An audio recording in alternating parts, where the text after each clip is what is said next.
You keep doing dumb stuff's going to keep happening to you. So why would I listen to people who are so bad at their jobs that after all these years, you still have heart disease as the #1 killer? After all these years, obesity is where it is. After all these years, cancer is still #2 in America. After all these years, when I was a child, there were like almost no children's cancer hospitals. They're like on every corner now. You guys still can't figure this out? After all these years, you can't look at the data from the 1800s at what the ketogenic diet does to people, how it stops seizures, stops diabetes, stops cancer. You guys are still this dumb? Or are you just evil SOBs that purposely don't look at reality?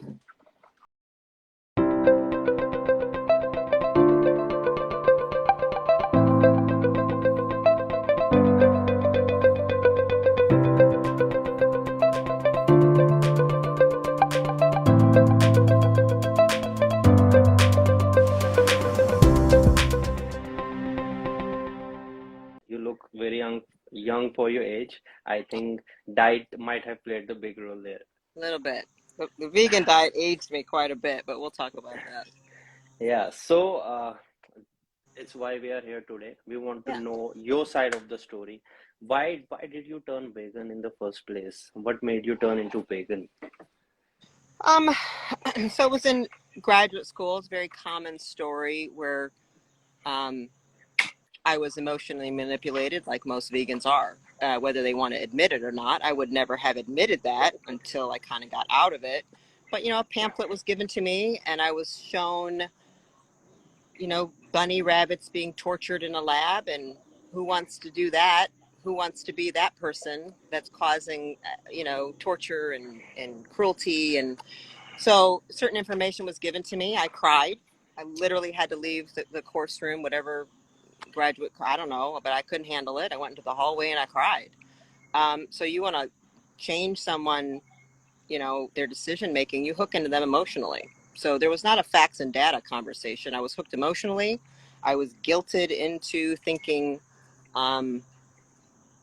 that I was causing death and destruction and stuff like that, contributing to that in the world. So a little bit at that point, once you're vulnerable, they could say anything. And that point, I believed it. I'm like, oh yeah, we aren't meant to have meat in our stomach, and learning about the colon and facts and data were kind of manipulated. So it was an emotional decision. I was thinking I was going to be a better person spiritually.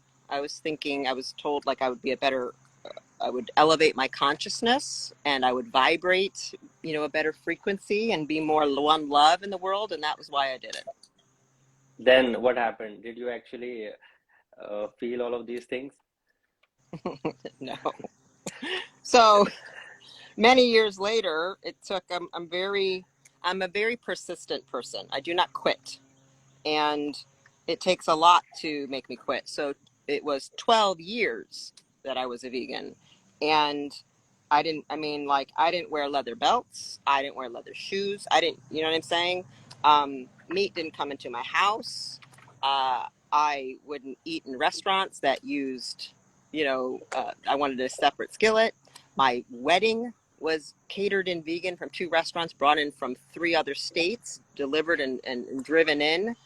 Everybody had to be vegan at my wedding, whether they liked it or not, right? This is quite common in India. We have to go to a lot of vegetarian weddings. Yeah, But right? at least we have milk. We have dairy in vegetarian diet Yeah, here. like lacto ovo. Yeah, a little bit of nutrition. Yeah. So I slowly started not feeling well.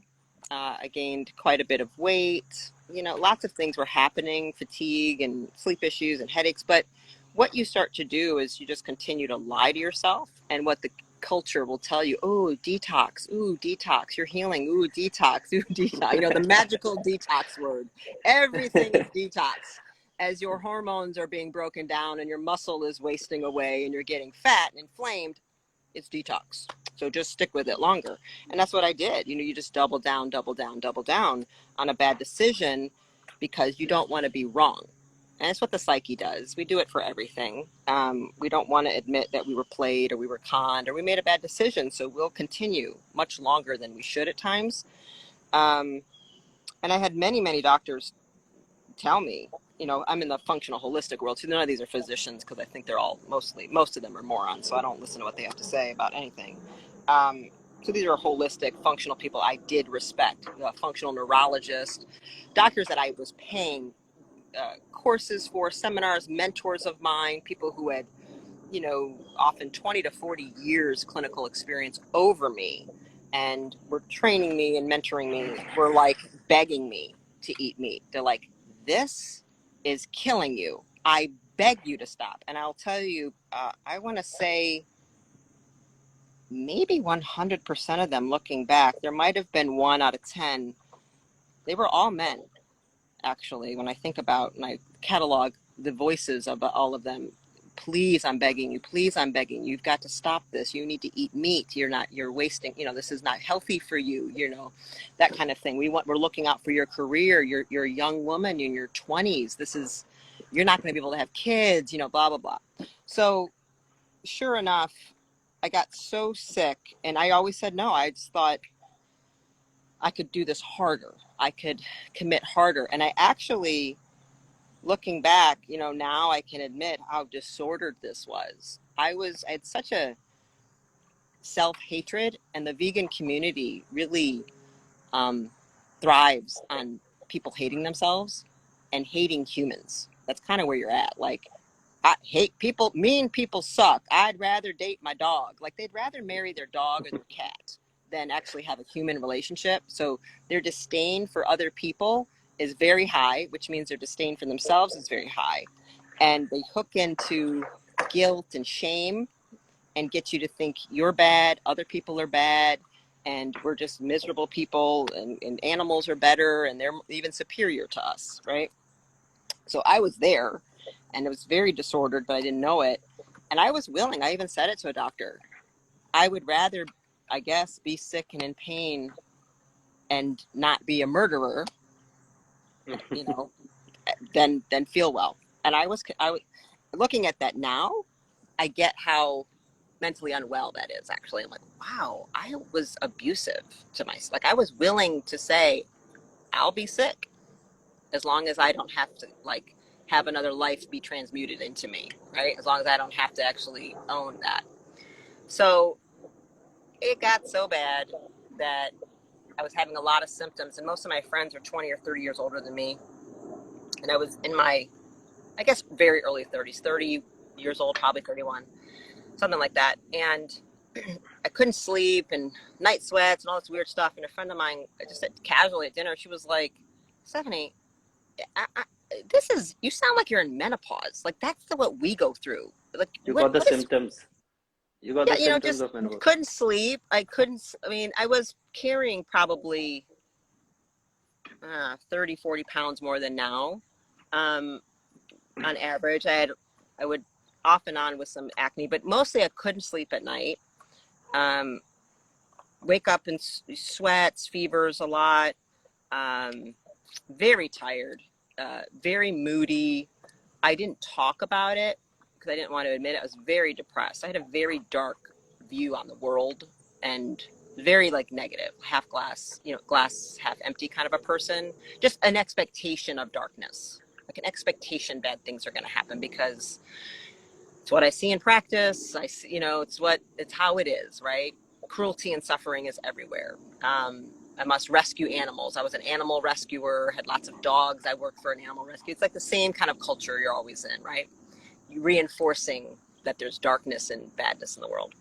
So, and she just kind of said, I was like, okay. I think that was kind of the main thing. It was a long time ago, right? This is 18 years ago.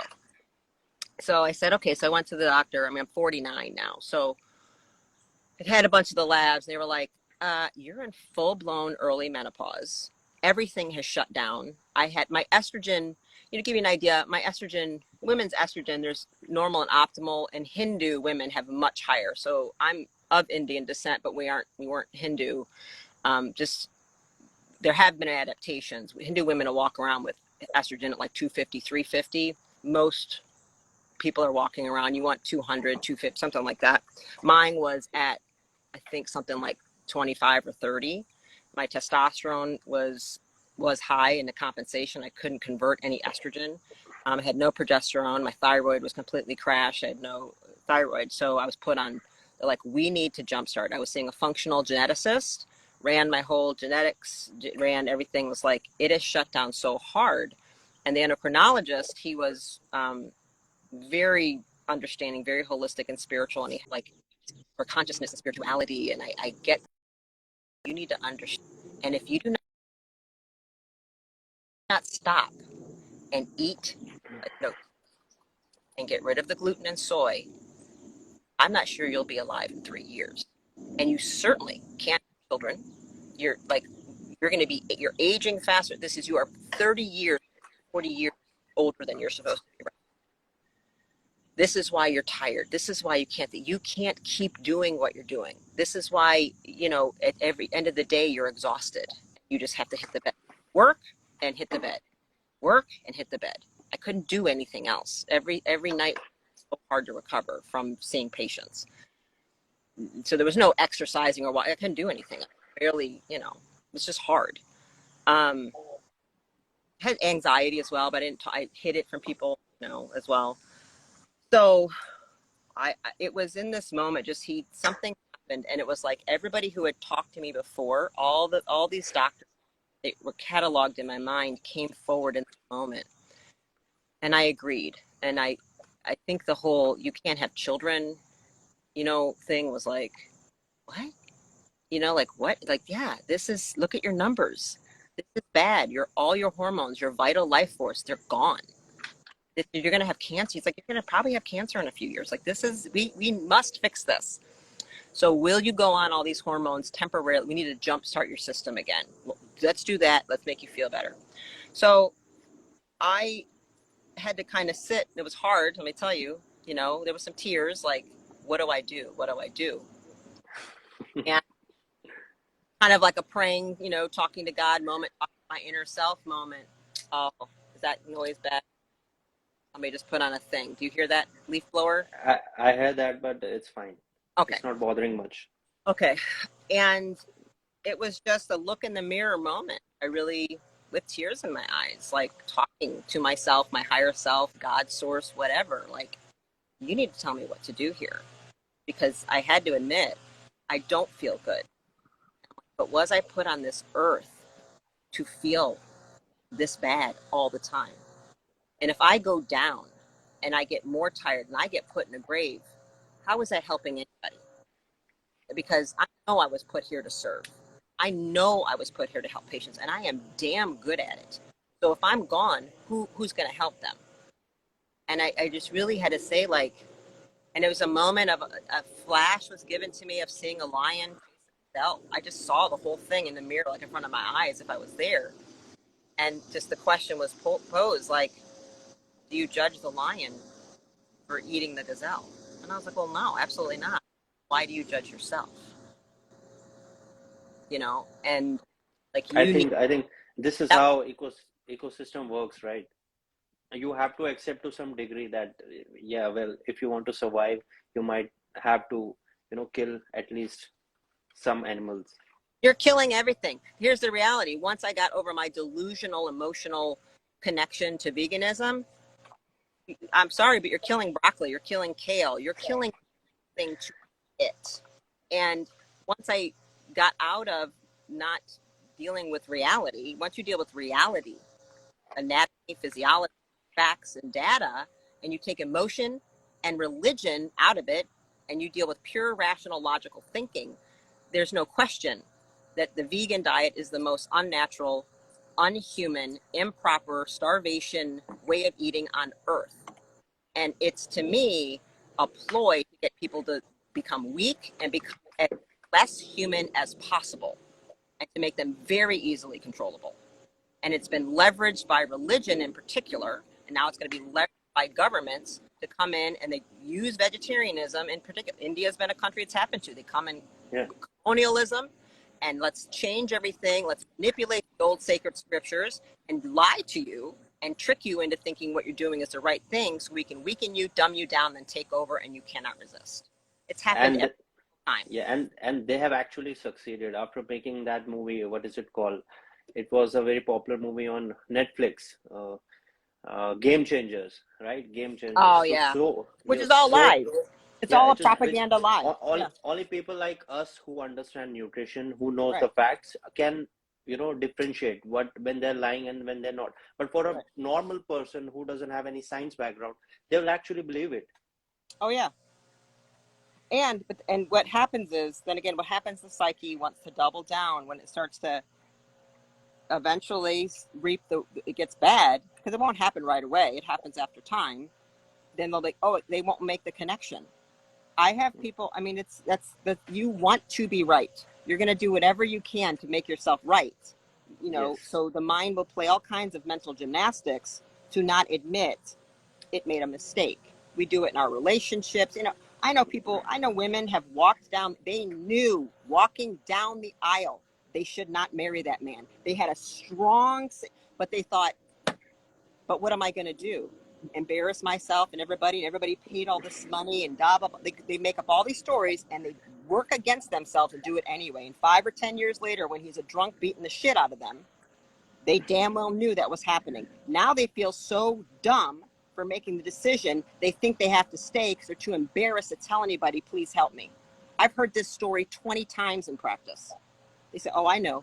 I absolutely knew. I was lying to myself the whole time, but I knew. You know how hard it is for me to admit this? That I didn't listen to myself and I walked into that war knowingly. I knew it was going to happen and I didn't listen to my higher self. Then I was so ashamed. What was I going to do? Who was I going to tell? So years, it's unbelievable what that does to the psyche, how you don't trust yourself, right? So that's what ends up happening. So let me really quickly get back to the story. So when I started eating, I started eating meat, and I started with fish.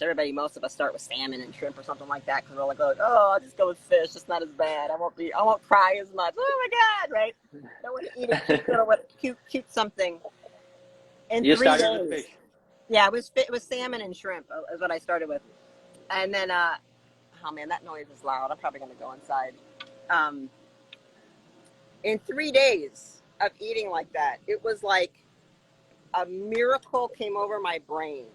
And I could think, I could feel things. I was joyful. It was like the Wizard of Oz movie when it goes from black and white to color. That's exactly how I felt. And in 3 days, I said, wait a minute. That's why I was feeling like this. I am never eaten gluten and soy again, because that was the big part of the soy is the toxic poison.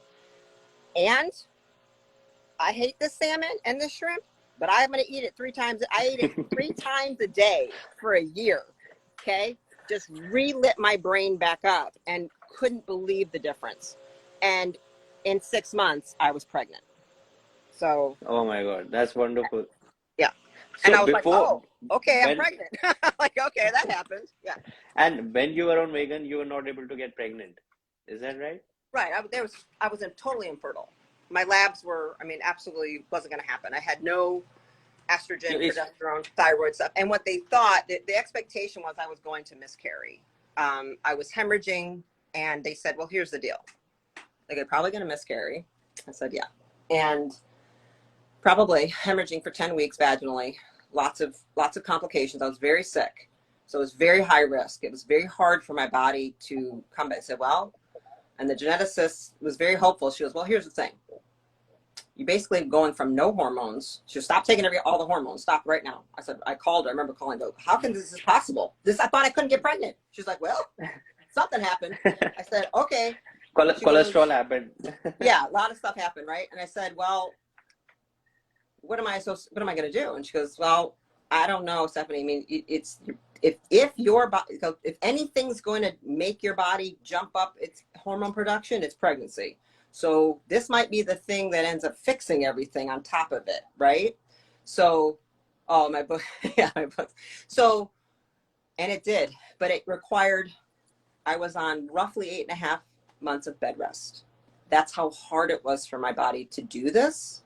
And had to have 3 high-risk OB-GYNs and a neurologist in the hospital with me. I was not a candidate for anybody's kind of home birth.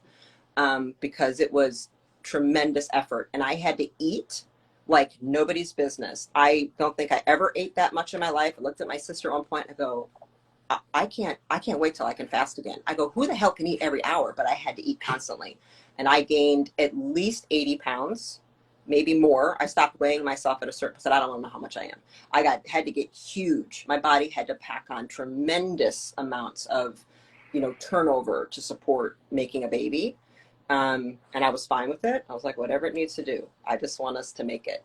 And we did. And it was, the birth was tough and ICU for him. And, it was all hard, but we made it. And I was eating just more meat than you can imagine. And I fed my son more meat than you can imagine. And I've never looked back ever since. And I look at how fabulous and brilliant he is. And I'm like, it never would have happened unless I had gotten that sick and made that big shift. And my son used to just gnaw on smoked salmon like nobody's business at 2 years old as I'd go through Whole Foods. It's the first thing I would have to do. So give me the smoked salmon, big chunk of it. He'd be chewing, like just pounding it as I'm going to the grocery store. Oh, So, yeah. what do you think, when is the best time to give, to give children meat, to include meat in their diet? It should be the very first thing you give them. Right after they stop drinking milk, right? Well, no, no, you shouldn't stop breastfeeding anytime too soon. So, the average around the world breastfeeding, the stop is 5 years old. I breastfed my son till he was 3. And the only reason I really stopped then was like, mama was getting tired, and I had I told my God, mama got a boo-boo. And it just kind of, naturally happened. But when you start introducing foods, the first foods should be meat and eggs. No, hands down. Human breast milk is ketogenic. It's full of medium chain fatty acids, cannabinoids, and ketone bodies, and a lot of protein. That's what babies thrive on. Their brains are built to be tons of fat, tons of ketones, tons of cannabinoids. They should have meat from the get-go. This whole rice and carb crap, you're killing your children in this minute you give them that. And guess how I started, my diet. I was fed a lot of cornflakes and, all the cereals. Yeah. And I was always weak as a child. I used to have fractures every 3 or 4 months. I was always an athlete. I always used to get fractures, sometimes in the toe, sometimes in the knee, sometimes in the legs. And I was not eating. People really get surprised when I tell them I didn't used to eat any meat in my childhood. It was just I didn't like the taste of it. No one was against it, but I didn't like the taste of it. So I hardly ate any meat. That's because you were given carbs. That's because they ruined your liver and you couldn't make proper bile and you couldn't make proper stomach acid. If your stomach acid is at 1.4, 1.5, like it's built to be like a human, you naturally don't have a taste for it. So people think they don't want it or don't like it. I'm like, no, it's because your liver is so toxic. It's so saturated with fat infiltrating it, and you don't have proper signaling anymore. So the stomach acid goes up. You can no longer kill pathogens. So your body says, don't eat meat because there might be bacterial poison in it. And instead of us fasting and healing like we're supposed to in the wild, and then the stomach acid would fix, and you'd be like, oh man, where's the elk? What can I kill because I'm starving? That's what you would do. So people think they don't. That's a massive problem I deal with in my practice. I say, oh, you don't think you don't like it? Watch me fix it. And then a few weeks later, they're like, I want burgers so bad. I'm like, yeah, that's what you're supposed to eat. Nobody goes in the wild and says, damn, can I find some salad? Ooh, I can't wait to find broccoli. Show me any primal culture doing that. I'll true. Wait. And yeah, that's true. And once you start eating, refined carbs and excessive carbs, you get addicted to it. I was so addicted to eating cornflakes and chocos. I don't know what do they call it in US, but here it's like I don't know the name in US, but it's a cereal only. Chocos is cereal only. Oh. And I used to eat it in breakfast. There was no protein in breakfast, and I used to eat it in the afternoon. So again, no protein. So I was really getting protein deficient and calcium deficient. And when I became a nutritionist, I realized, oh my God, I have been calcium deficient all my life. Well, and calcium were the least of your worries. I mean, that's The body will take care of the minerals on its own. Protein is the priority, because what is bone? Protein. Protein. People Whole don't like body really is understand whole. what the body is. I'm like, what's your liver? Protein. What's insulin? That would be a protein. What everything is a damn protein, coupled and surrounded by a bunch of cholesterol and saturated fats. Okay, infused with minerals to harden it and make it have electromagnetic charge. That's it. So pretty much, if you get the protein in, that's all you got to really worry about, because the fat's in it, right? And I mean by protein, I mean animal protein. None of that other crap counts to me. So when I come to protein counting with my patients, I'm like, let me be real clear. Beans, none of that counts. Like, oh, I'm like, that's not protein. Those are carbs full of toxic poisons that are actually demineralizing you. I said, so we're done with those. They're like, oh, I'm like, yeah. That's one of the most common answers I get in India when I tell them to eat more protein. They're like, "Oh, protein? Yeah, we eat dal, we eat Yeah, rice." exactly. Yeah. Oh, my I'm poor like, "Oh Hindu my God." patients, they hate me. They hate me and they love me. Somebody just said, how about plant-based protein? It's pure crap. What about it? It's crap, it's poison, and it's full of deuterium, and it's the highest glyphosate concentration on earth. So you're poisoning yourself with glyphosate. You're poisoning yourself with high deuterium, which is a isotope of hydrogen, and you're most likely poisoning yourself with arsenic or other heavy metals. And Toxic poison. also, at the end of the day, it's second class protein. It's not And even it's, first yeah, class you're protein. not going to absorb it. It's incomplete. You don't have all the essential amino acids. You should be eating food and chewing with your mouth, not, you should not be drinking calories. That's a big problem. People will drink all their calories and they wonder why they're still fat. I'm like, maybe you could like burn some energy by actually chewing and using some muscles for a change. You actually have muscle in your jaw. You aren't supposed to eat all your food in a straw. Just saying. I know. This is a lot more common in bodybuilding. Usually, we are so dependent on I protein know. shakes. I can't tell you. I recently competed, and I can't tell you. We are at least sipping, 100 to 200 grams of protein, Yeah. and this is like, Bodybuilding is a I'm different beast, though. Like, you know what I mean? Whether it's fitness, bodybuilding, that's a different outlier subgroup of people. So but I will, I'm actually not you saying it's you good. I'm just saying it's a different group of people than your yeah, average. but actually speaking, you can actually get better results in terms of bodybuilding on a carnivore diet, because you don't have to worry about protein so much, because you're Absolutely. already getting so much of it from diet. When I was competing, honestly speaking, I was not taking protein shakes, because I was already getting so much of protein from meat and eggs. Right. Yeah. In general, I mean, I don't think you have to do that.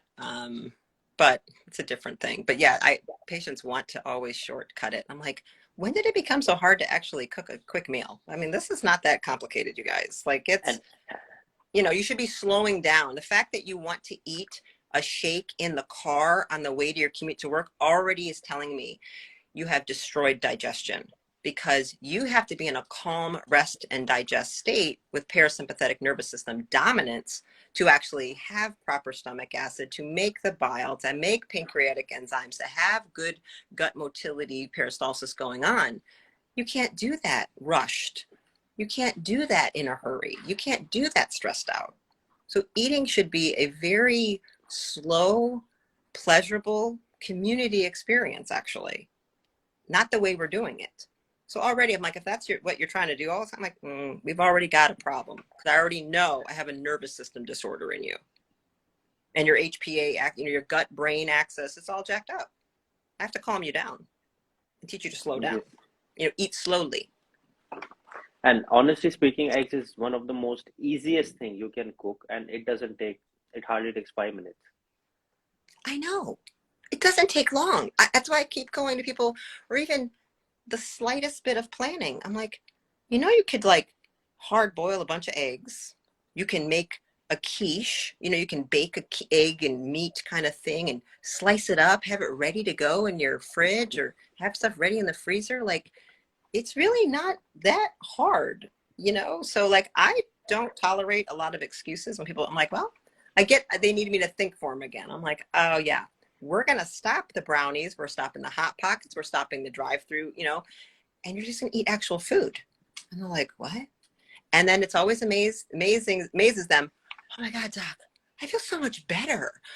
Shocking, because you're not starving now.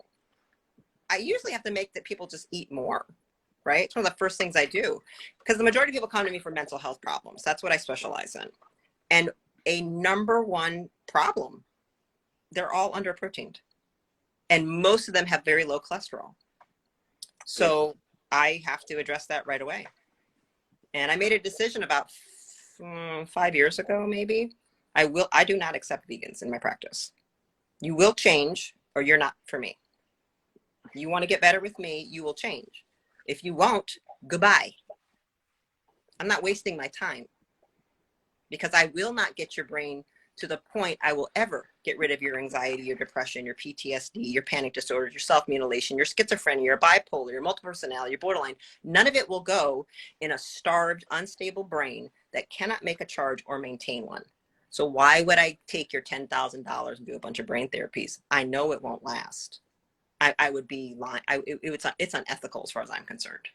Yeah, they have to treat the root cause first. Yeah. And they're starving. If there's no substrate of cholesterol and zinc and B vitamins and magnesium and copper, which you get from meat and eggs, there's not much I can do. And It's EPA, not going to work. EPA, DHA, creatine, carnosine, Yeah, vitamin well, B12. it's all. I mean, You it's don't, you all in don't there. The get all of choline, this. it's all in there. Phosphatidylcholine, the omega-3, DHA. It's all in animals. You're not getting any of that in plants. It doesn't exist. So because you can't get it all. Even if you're getting omega-3 from flax seeds, that's not even bioavailable. That's not in the form of EPA It's not. and DHA. It's bullshit, is what it is. Yes. This is bullshit. Yes. It's a lie. That's something they're lying to you. You know what I mean? And I've done it in practice. I tried I was a vegan for 12 years while I was seeing patients. You have to understand this. Now, I never made anybody go vegan. I did not project my diet onto my patients one bit. I am not that kind of clinician. It just never was an issue. Like, my personal choice is not what I do in practice. So I didn't turn my patients into vegans. If they were, I supported that decision and the 8,000 supplements they had to take all the time. So when vegans would come to me, vegans, vegetarians, and they wouldn't take certain things, or I'm like, now I'm limited to these vegan versions. It never worked. And this is what I'm saying, why people have to look at facts and data. I'm like, well, I might have an emotional connection, but if what I'm doing, I see over and over again, doesn't work, when do you finally go, well, it doesn't work? So maybe I'm thinking something wrong, because I don't care what they say, those algae-based omega-3s, those algae-based flax seeds, they don't work. They don't work. They don't work. I don't care how much I give to a patient. They don't work. And here's a funny thing. I was doing my master's in clinical nutrition. They actually recommended flaxseed for omega-3, and they told me to stop eating egg yolks. They told me to stop eating red meat, and I would just laugh at them. I would just stop my video and I would laugh and then come back in the class. And honestly, and these are the guidelines. What's most disgusting thing, what really angers me is that the guidelines are all set based on no meaningful evidence. They all are wrong. And well, they are based on meaningful evidence. Let's get back to what the guidelines come from. The guidelines are designed to make you weak and controllable. And the guidelines are based upon Seventh-day Adventist religion, which is vegan. So your scientific guidelines from Western over here, which we've influenced you guys, right? So the Rockefellers, who own all of healthcare, have influenced everybody. They're Seventh-day Adventist vegans. It's a religion. So they basically said, look, the Kellogg family, that's where I'm from, where they're from, okay? The Kellogg family was like, look, we have to find a way to weaken men, make them stop masturbating, make them stop having sexual desires. This is a sin, and we need them to not be like that. So how can we do it? Oh, cornflakes. Yeah. Give them cornflakes, take away their meat. Early 90s. Yes. We'll lower all of their testosterone. will make everybody, and women too, will lower all their hormones. They'll no longer be vibrant and energetic and act like humans. So they won't want to have sex as much. They won't be able to have babies as much. Their muscles will drop. Their bone density will go down. Their height stature will go down. So they're going to be smaller, weaker. Their jaws will get narrower. They can't chew as well. Their teeth will get crooked. This all happens when you go to grains. So if the goal is, I want you weak and dumb so I can control you and make you believe anything, the guidelines make perfect sense. And this is what I ate all my childhood, fucking Kellogg's, and that's why I was never good at studies. I even flunked once in first class, and then I was never good at studies. I was not even good at sports. I was very passionate about sports, despite being so much passionate. I was not very good at it. That's And really sad to hear in India. That much. I'm saddened. Like, wow. Like you know what I mean? Like you were fed cornflakes. yes, Wow. and on the box they write it's heart healthy, it's brain healthy, and it's everything healthy. So you actually fall for it, and Yeah. as normal people, Marketing. Yes. marketing, yeah, Propaganda. and not yeah, and it's fortified with fake vitamins which you don't really absorb. So yeah, Yeah. you fall for that. Yeah. And many of the vitamins are actually poisoning you. So they're fortifying things with iron. And then all of that iron acts like a heavy metal and it damages your Yeah. liver and it damages your heart. See, they're poisoning you and tricking you into think they're helping you. That's how they're geniuses. Do you care if I answer a couple of the questions I saw? Do you care? Yeah, definitely. Okay. So somebody said, will the yolk of an egg cause cancer or prostate cancer? I thought that was kind of an interesting question. I don't even know where that would come from. Where on what planet that would be. I'm interested. Like, wow, are they saying that? So let's talk about an egg, okay? Because I have chickens in my backyard, so I get eggs every day. I have a bunch of eggs. I have chickens back there. I get my fresh eggs from my yard. And let's go back to I made a baby. Let's talk about what any egg becomes: a chicken egg, a turtle egg, a fish egg, a human egg. Our eggs, that egg has all of the nutrition so potent that it has all the resources to initiate and begin the creation of an entire other being. Eggs are the most perfect, potent source of everything a creature needs to be formed. Right? They're magic. My egg Right. is magic. All right. So please tell me in what planet, on what world that could be bad for anybody. You want a good brain? You better eat eggs. And I mean, and one of the best eggs you can eat, salmon, fish eggs, salmon, tuna, like small eggs, because there's no heavy metals in them, you guys. And you want to talk about DHA. You have the phospholipid form of DHA, which is a fat we cannot make. We must get it from animals. And in those, like, this is roe caviar. The people are like, roe is the cheap version of caviar. Eat those every day. Give those to your baby.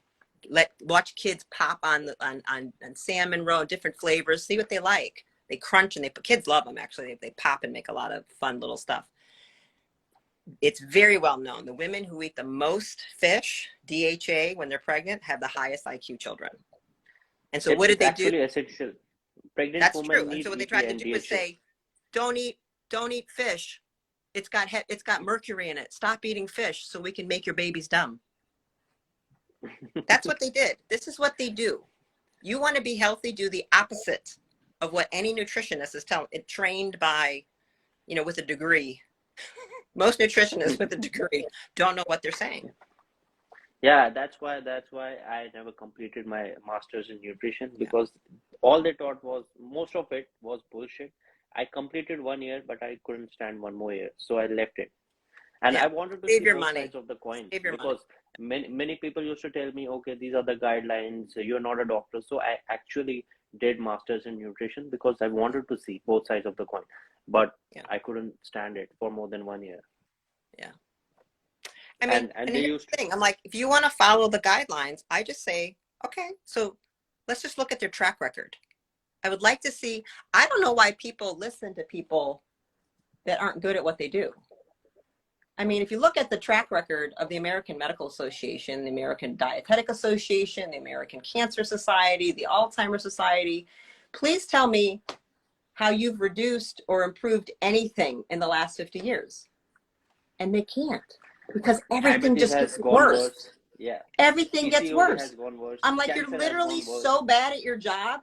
You think anybody's, if you kept taking your car to a mechanic and they broke it every single time you went, what kind of moron are you for going back to that mechanic again? After a while, I don't even feel bad for people. I'm like, you keep doing dumb stuff's going to keep happening to you. So why would I listen to people who are so bad at their jobs that after all these years, you still have heart disease as the #1 killer? After all these years, obesity is where it is. After all these years, cancer is still #2 in America. After all these years, when I was a child, there were like almost no children's cancer hospitals. They're like on every corner now. You guys still can't figure this out? After all these years, you can't look at the data from the 1800s at what the ketogenic diet does to people, how it stops seizures, stops diabetes, stops cancer. You guys are still this dumb? Or are you just evil SOBs that purposely don't look at reality? I don't know, but I don't know why anybody, and I just say, good, listen to your guidelines. Good luck with that. Right? Because India, let's talk about India.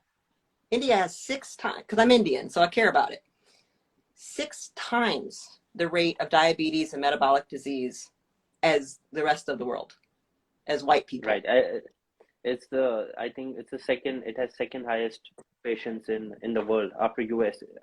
Yeah. For diabetes. Yeah, my grandfather actually died of diabetes and cancer, and for so long my I grandfather thought it was did too. genetic.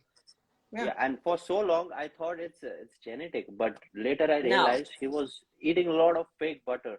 In India, you get a butter, it's fake butter, basically margarine, by the name Nutrilite. He was eating Nutrilite butter for 10 years, and it's I because the couldn't help British him. came It in was too and late. colonialized and changed everything from what it was to all the seed oils. Everything's fried in seed oil now, and they took away the meat, and people are eating way too many, peasant food. They enslaved them and said it's all about beans and legumes, and you shouldn't eat meat as much, and we'll fry everything in seed oil. And it's not that it's genetic. We are different. Our fat cells are different. So fat cells are different. Southeast Asians have a different fat metabolism than white people, than, say, Swedish, Nordic. What we do is our fat cells don't want to expand as big as theirs, so we don't get as large typically. So our fat cells will leak much more fat, and so we make many more inflammatory signals, many more cytokines, much more leptin. So we get very distorted hormonal signals without getting very fat. We don't get very big, and suddenly though our inflammation is through the roof, so our heart attack risk is through the roof, and we're diabetic very quickly. And versus a white person, their fat cells will expand, like a Swedish, Norwegian. We have differences in the way some of our cells function. They get real big, and so they can become huge. They can be 300 pounds and they're not diabetic yet, because their fat cells are not leaking as many inflammation markers, and they're still managing insulin and leptin better than we are. So you have to be aware of that. So my Filipino patients, my Korean patients, my Indian patients, I'm aware of these differences, slight differences in the way we function, because I tell you that this is really important for you. Indian men cannot afford to have a little belly at all. They better get rock hard abs like you, or they're going to become diabetic and they're going to have a heart attack, period. My brother is 52. He just had a heart attack 2 months ago. And I was like, Raj, it's because you're dumb fat ass. I told you, you can't. He said, oh my God. I said, cut. We can't, Indian men cannot be 30 pounds overweight. They're going to become diabetic very quickly. You better stay thin. That's what's happening in India. More than 60% population are diabetic, and half of them don't even know it. They don't even know it. Oh, I know. And trust me, in India, no one get their blood markers. No one get their blood markers tested. No one. I actually have to tell all my clients, okay, this is an investment. You better get your blood work done so that we can, actually compare results. Otherwise, no one does it here. Indians think sad. it's a waste of money. Oh, wow. All right, somebody asked Yeah. for recommendations on books. Let me give you some of my favorite for book brain stuff. Um, there's a few that are my favorite. I have books elsewhere. So Primal Body, Primal Mind. That's a really good one. Nora Gedgaudas. David Perlmutter, Grain Brain. That's a good one. Sean Baker, Carnivore Diet. Good one. Oh, it's one of the best. Yeah, another one, a great book that's just about brain health for children, Healing Young Brains. That's a great book. It's not really about diet per se. It's more about the electromagnetic stuff I do. Um, oh, Jack Cruz's book is really good. What's the name of his? Paleo. Where's his book? His is really good. Jack Cruz, Dr. Cruz. Those are some of my favorite ones. But at the end of the day, diet and the old book. I'll have to put comment in here. It's a really old book from the 1800s. The Weston A. Price Foundation. Oh my God, I'm blanking on the name of it. That was Stephenson. That's one of the best books. Stephenson, Vilmer Stephenson, on diet and nutrition. It's called. That is probably the end all be all, in my opinion. So there's some, just to answer some of their questions. Oh, let me just see if there was any. If you notice anything, it said, "Doctor, best food for the brain." Brains and meat and eggs. Steak, liver, brains. People eat brains, you guys. So someone just asked, I think it was 5 or 10 minutes ago, how do you for many people in India are vegetarians, so how do you handle these kind of patients? How do you actually convince them? Well, I don't.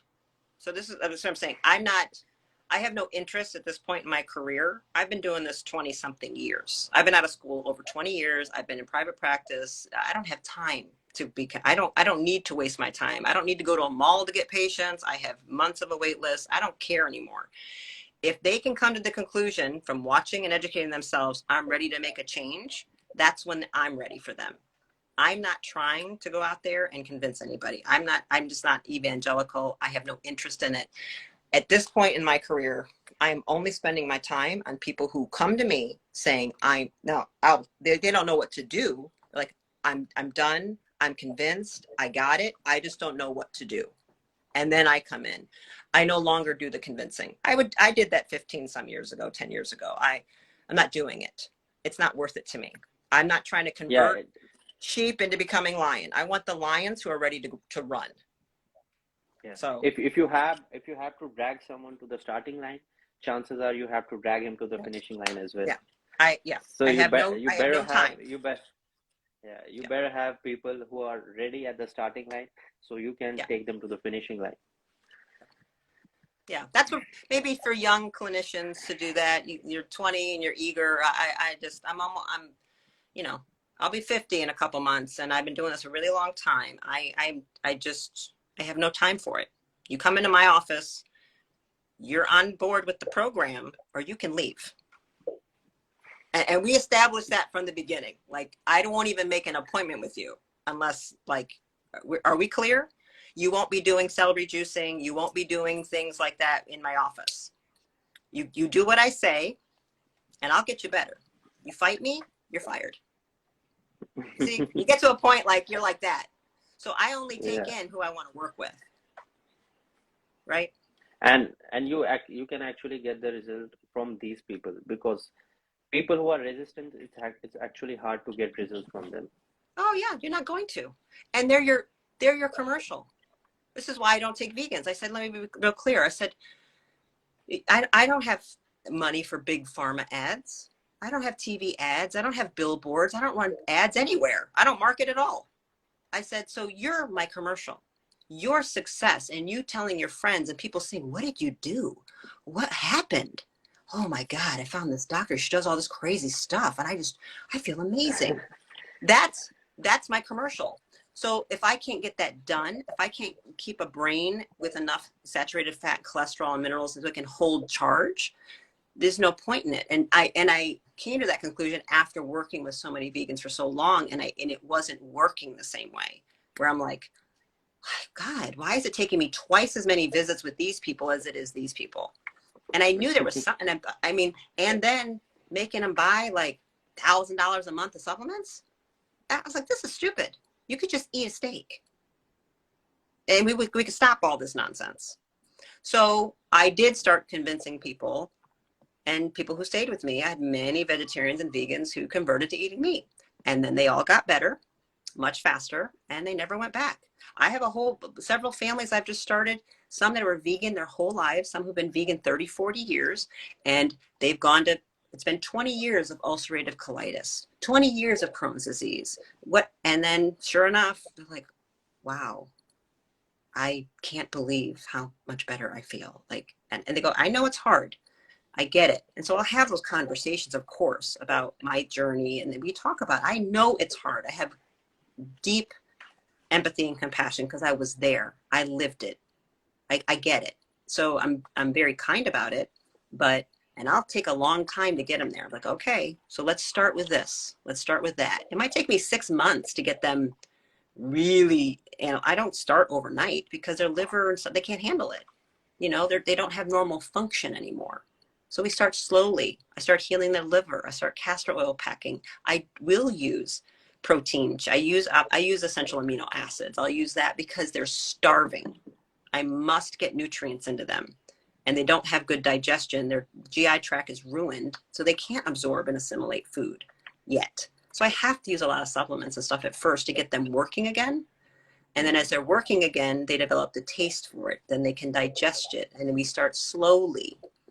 You And can't maybe overnight. maybe digestive enzymes as well. It all depends. I mean, I do lots of things. It's lots of, yeah. They're not making any digestion enzymes. They're not making acid. Their liver's clogged. They have parasites. I mean, it's a mess, and we slowly do what we have to do. And I make them, they get to the point where I want every meal them to look at it, smell it, it should be pleasurable. Eating is pleasurable. And when you're healthy, you look at fish, red meat, eggs, pork, whatever, and you're like, ooh, that looks good. And your mouth starts to water, your digestive enzymes start kicking in, everything in the body says, it's coming, let's go. Your body changes when you see it. But that's because it has to have normal function. And the best part is it only takes 5 days or maybe weeks to actually see the results. Once we get them eating everything, yeah. It can be extraordinary, and it depends on, again, what we're working on. But it can be one meal. It can be one meal where a brain goes, "What was that?" If I take a vegan and I give them a large salmon meal, it's usually, "Oh my God, it's like what just happened to me?" I was like, "That's called normal function." They're like, "Oh my God!" I said, "That's what it's supposed to feel like." But they forgot. I forgot until I had it back.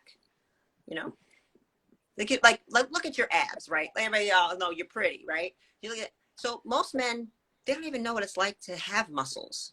A lot of men don't know what it's like to be strong.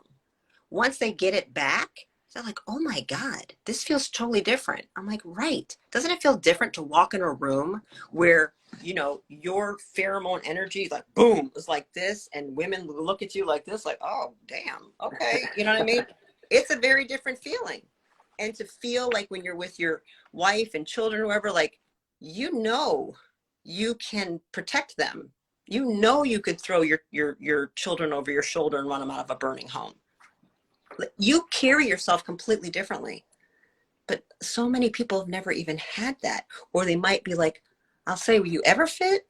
And they're like, yeah, I played, college football. I'm like, oh, okay. So you actually remember, do you remember what it was like to, like, see your toes? They're like, yeah. I'm like, okay.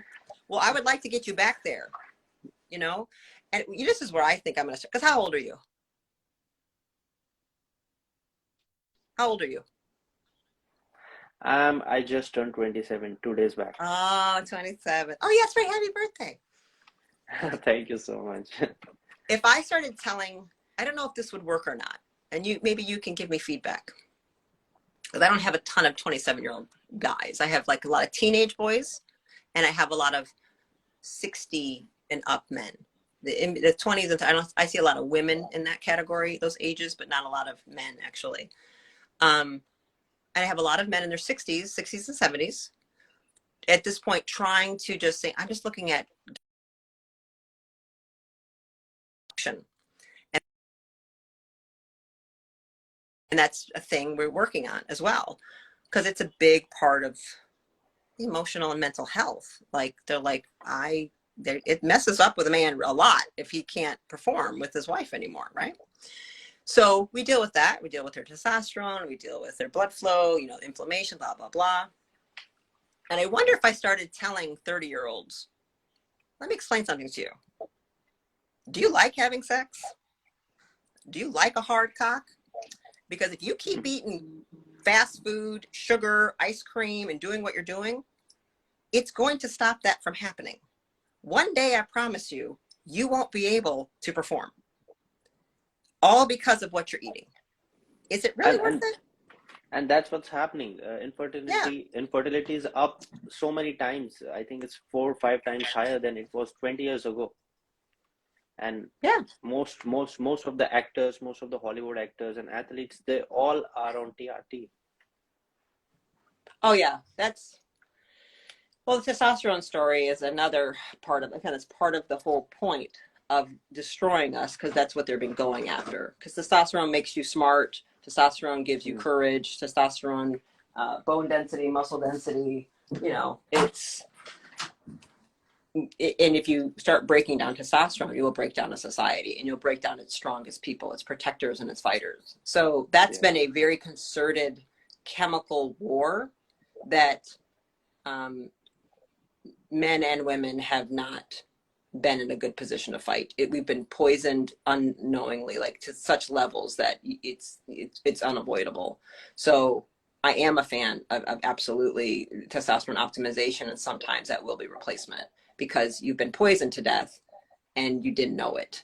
And many times this has happened. I mean, children now are being injected at birth with, hundreds of shots. Like they're innocent victims of what's been happening to their hormonal systems. So is it some 18-year-old's fault? By the time he's 18, he's only got testosterone of 200? No, he's been poisoned to death. Yeah, and he wasn't, it wasn't his fault. Yeah, and sex hormone it needs cholesterol for synthesis, and we're not eating any of that. Yeah, I mean that's well, even I'm going to tell you, even people who are eating a lot of cholesterol, they still can have low testosterone. As I'm saying, there's lots of endocrine disruptive hormones, poisons happening as well. So even with a perfect diet, it's not going to guarantee we have good vitamin D, good cholesterol. But yes, cholesterol is the backbone of every single hormone. It's the backbone of your brain. It's the backbone of all fat structure in your body. It's the fat wrapping around all your nervous system. And trying to lower it is trying to kill you, right? That's the point of it. Yeah.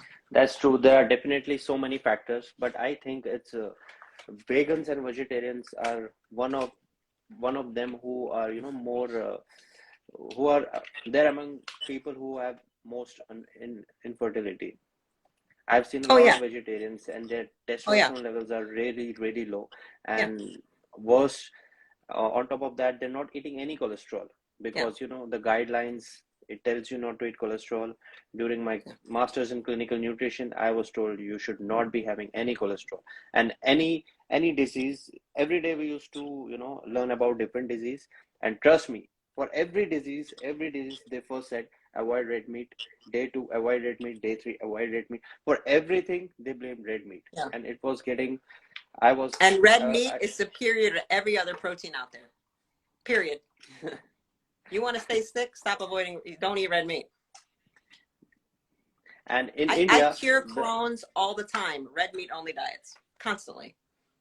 It's the most nutrient dense, it's super nutrient dense, and it's low calorie. Why would you not eat that? And here's the thing, cholesterol, again, this is all, they bamboozle you. They trick you into thinking the cure is the disease. Cholesterol is a repair molecule. It is the number one thing we make to repair. Every cell in your body makes its own cholesterol, except red blood cells. Everybody makes its own cholesterol. However, 60% of what we need, we have to have more from the diet. So would the body put that much energy into making something that is going to kill you? What? I mean, I don't even understand the logic here. Yeah. If you simply understand facts, data, anatomy, physiology, what does the body do? It makes cholesterol all the time. Yeah. That's When the I liver's assisted, job is to package cholesterol because it's the repair molecule. So when if I you don't eat assisted, it, you don't repair. yes, that's why we see high cholesterol among people who have high inflammation, especially women with PCOD and diabetes. Yeah. And the body's trying to heal itself. It's brilliant. You don't want to And stop that. and they actually blame the cholesterol for it. Correct. And that's what they've done. They've convinced you that the thing that's healing you is the problem. A fever is the greatest healer on earth. You should never suppress a fever. But people suppress them all the time. Dumbest thing ever. They actually blame the fireman for the fire. Correct. You dumb ass. Fireman has come to stop the fire. Right. It's not the fireman who has caused the fire. Right. And they blame the cholesterol for things refined foods and cereals are doing. Correct. So I appreciate you still trying to, you got to keep telling your clients. You just got to keep, all you can do is keep doing what you're doing, and we can just keep saying the message, and the people who will resonate, they will come to you. You know, it comes down to that. You keep telling the truth. People who are ready will be like, what did you say? And they'll just come and say, you know, I kind of knew something about that was wrong. I just felt something didn't sound right. You know, I'm like, okay, well, I'll explain it to you. You know, first thing I do is get all my patients off statins. I'm like, oh, we're going to stop this. This is it. We're done with this. That is the worst drug on earth. You know, you want to have dementia? Yeah, you take a statin. And you don't know, I actually have to meet patient's doctor to stop the statins because their family don't allow them to stop statins. Yeah, I understand. And then I have to meet their family, then I have to meet their doctors, and it's really a hard task convincing them that statins are no good. Yeah. Well, I think Perlmutter does a beautiful job. There's a lot of great books out there that have broken it down. That the lie of Ansel Keys, he was a fraud. So they're basing all of their guidelines on a fraudulent study that was caught being fraudulent, and yet they're still doing it. And it's only for one reason, because statins are the highest selling pharmaceutical in the history of drug sales. That's it. True. That's follow the money. It's that simple. Follow the money, I think, and you'll know the truth. and worst part is we don't have the money to make these kind of manipulated studies. Well, no, you just follow the money of the studies. The studies are fraudulent, and they're funded for a certain purpose, and it's right there in front of you. 85% of all studies came out of Stanford. The study, to look at the study, said, oh shit, 85% of all the studies are fraudulent and lies. They're not good. So that's why I don't even care about studies. Because they're all lies. Yeah. And they have taken the same studies in Game Changers. The most shocking moment for me was when I saw Arnold promoting this vegan diet, and I was like, oh my God, all his life he broke people's hearts. I know. All his life he ate meat and eggs, and he became the best bodybuilder on earth. Yeah. And suddenly he's promoting something he never did. That's because he's invested in the company. Yeah. That's why he's invested in the pea protein company. He's set to make millions. They're all invested in the thing they're trying to sell. It's not by coincidence. It's for money. Yeah. And you know what? Before he became popular actor, he used to have this ad. In this ad, he used to hold meat in one hand, and in second hand he used to hold steroids, and he used to say, this is breakfast of champions. Yeah. This is breakfast of champions. And suddenly he was promoting vegan. I was shocked.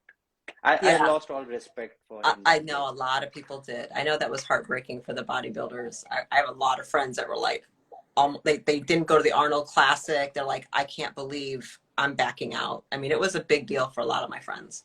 And if you actually look at bodybuilders from 1970s and 60s, they ate a lot of red meat and full eggs, whole eggs. Oh yeah, And raw now, eggs is like that's.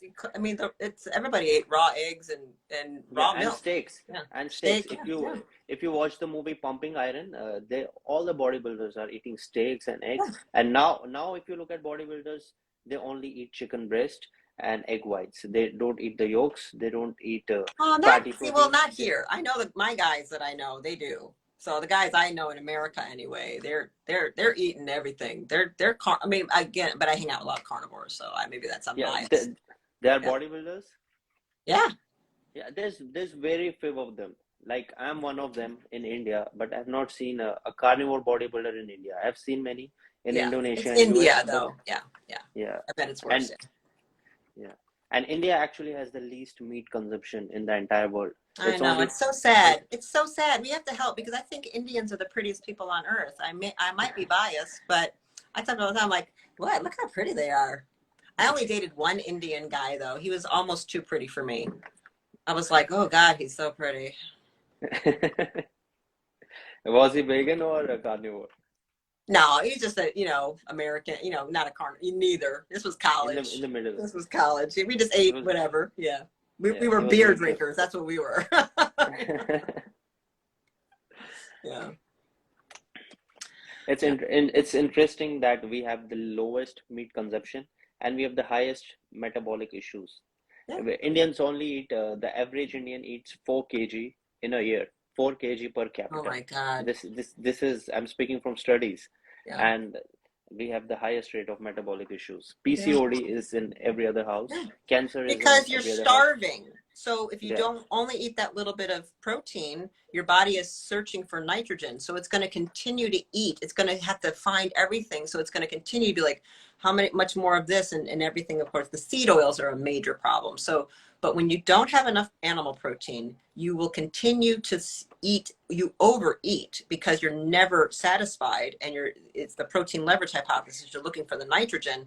So you just continue to eat, continue to eat, continue to eat. Plus, insulin is super high from all those carbs, which then blocks leptin. So then you're driven to, I have to eat, and I have to turn off my fat lipolysis so you don't burn any fat. So then we have more fat, right? High insulin, low, which blocks testosterone, does that as well. So now and leptin resistance happens. So now you just pack on fat and you don't burn fat.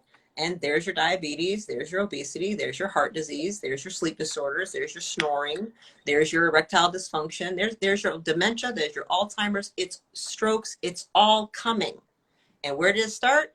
You never ate enough protein, so you never felt satisfied, so you kept eating all this other crap that was available.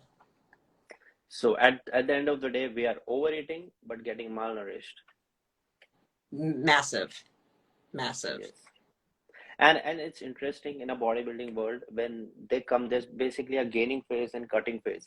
Yeah. And when bodybuilders come onto the cutting phase, you know what diet they follow? It's actually high protein diet. They don't eat fat. They Yeah. eat fat in very moderation. They don't eat carbs at all. And Yeah. all they eat is high protein, around 300 to 400 grams protein. And they really, really, shed their body Yeah. diet. Yeah. They're actually eating high protein diet, but they don't realize that it was actually the carbs which was making them so fat and obese. Wow. Isn't that funny? Their cognitive dissonance. They don't get it. It's like it's right there. You see it, the answer, but you're doing it, but you still don't see it. Yeah. And then they say you can't build muscle without carbs. And then I'm just like, okay. Yeah. I have been carnivore since 3 years. I have gained at least 15 kgs of muscle without carbs. Yeah. You don't need carbs. Yeah. Why would you need carbs for muscle? That's so funny. Yeah. The only thing you need The to make muscle is not a nitrogen. carb. You know what I Yeah, mean? It's protein. It's nitrogen. Yeah. Yeah. Yeah, this is interesting, Kilo. Should we trust the meat industry? What are they shooting into the animals for us to consume?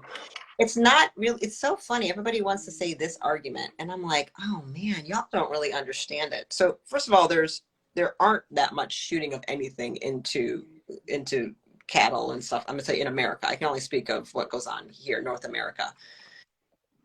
But even animals that are like factory farm lot, like the worst, let's say, that are given antibiotics in their food, that are given growth hormone injections to get them bigger, even those, what's left in that animal is so minuscule. You're looking at, like, say for estrogen that's left, what you get from beans and soy, it's in the thousands. And it's, I don't know if it's nanogram. I don't know the measure. If it's a nanogram, let's say, whatever that unit is, I don't know. But it's like 10,000 from 3 ounces of soy, and it's 4 from 3 ounces of beef. It is actually not in the meat the way you think it is. And trust me, I don't want artificial and synthetic and farm lots. I was a vegan. I get all my stuff from a farmer, grass-fed cows, blah, blah, blah, because I can afford it and it matters deeply to me. But I do not care if that's the meat my mother eats. Okay? So one hands down, if my mother at 77 years old has a choice of having hamburger from the grocery, any grocery store from whatever, or oatmeal, there's no question. Oatmeal, pasta, all that crap, I don't want her eating any of it. So commercial red meat, hands down, is superior to any bean, any plant protein, any grain, bleh. If it's grass-fed, grass-finished, local, all the better. All the better, of course. Better I for the think environment, better for everything. the only meat you need to stay away from is processed meat. I don't even agree with that. Why? I mean, I just don't. I don't think it's as bad as people think it is. Like, you're talking about salami and hot dogs and stuff like that? Yeah, Are you but talking about processed? yeah, Is that what you mean? yeah. No, Yeah. I'm talking about the meat in which they mix a lot of soya, because it's only 60 or Oh, 50% yeah, meat. no. Well, I Yeah, don't and consider 30, that meat. Okay, no, yeah. that's not And meat. 40% is soya and a lot of seed oils. That's what we get That's, in no. India. Yeah, I don't consider, that's not meat to me. That, okay, now I know what you're Yeah, saying. Yeah, that's, yeah, no. Like, yeah. you're talking about like fast, like Taco Bell. Like, I don't know if you guys have that, but like people eat there. I've had patients, this is what they've told me. We have a fast food called Taco Bell. I don't know if you have that. It's like Mexican stuff. And I've had this one patient, God bless her heart, she's like 25 years old. Oh, I just have a really hard time eating meat. Meat makes me sick. I said, oh, okay, let's talk about it. So give me some examples. Tell me why you think that. And she gave me the example that she got sick after she ate Taco Bell once. And I said, wait, you ate Taco Bell? And this is, the conclusion was, it's the meat that made me sick. I get this a lot. Yeah, it's not even meat. I'm like, that's texturized soy. That's that soy protein stuff, TVP, whatever it's called, and a bunch of spices and seed oils and corn tortillas. And oh man, so out of all of those things you ate in that meal, you think it's the beef that made you sick? Wow. And I'm like, let's do an experiment then, shall we? Why don't we isolate the ingredients and let's see what happens? And she went home and had a filet mignon and was like, that was the greatest experience of my life. Oh my God. I said, Came back a week later, I lost 5 pounds. I said, shocking. But that's what they do. I'm like, you can't eat meat. I go, are you kidding me? Yeah, so I agree with you. I thought you meant like, lunch meat. So I don't have a big problem with people prosciutto and salami. I'm like, yeah, you can eat it.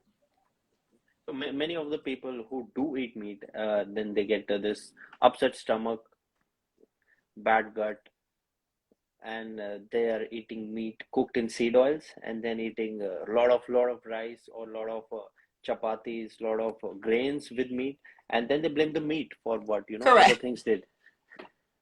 I know.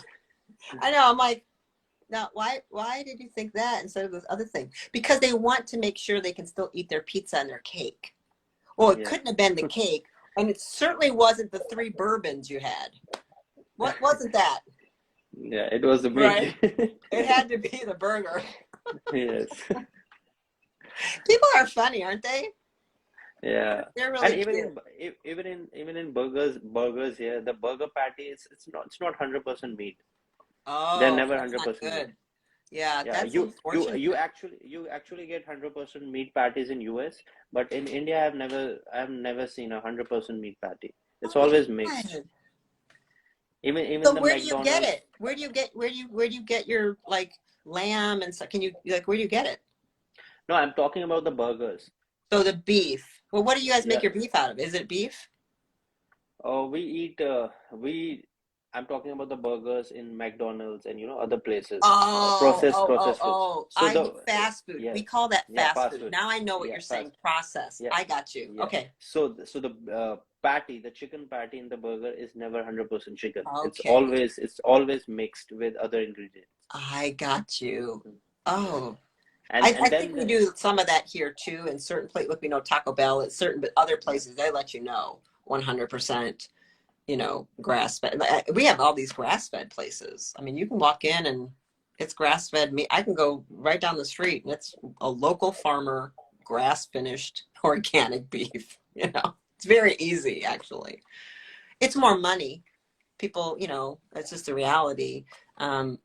But I'm happy to do it to support a local farmer and stuff like that. And everybody's different. Like I said, eat the meat you can afford though. I've been so poor, I had to eat on $1 a day before as an adult. Like, I get it. I ate 2 hot dogs a day from a gas station. That's what I could afford. Okay. I've been there. Shit is hard at times, but so I don't shame or condescend anybody for eating the meat they can afford.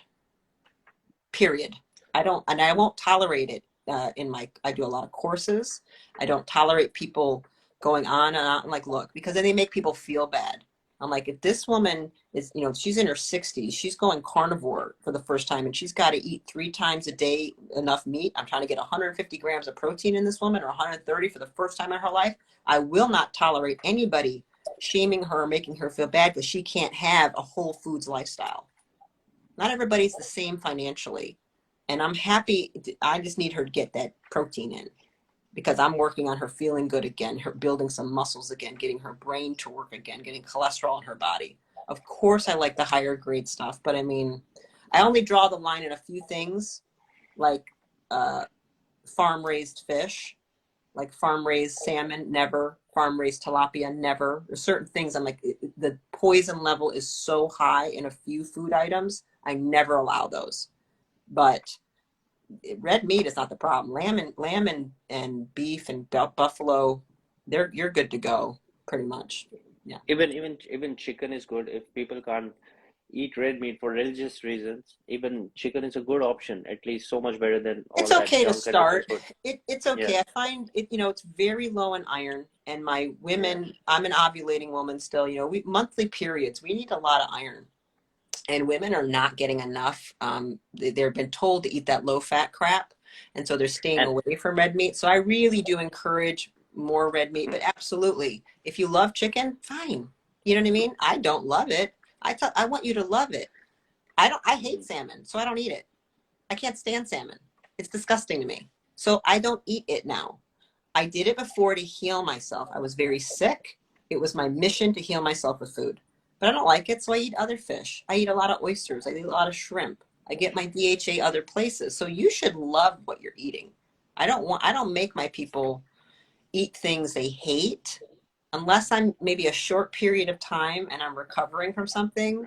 Like I bring a lot of sardines into the picture. A lot of people don't like them. And I'm like, sorry, you're eating a can of sardines every morning for breakfast for 30 days. So that's common. That's a common thing I do with mold patients or something.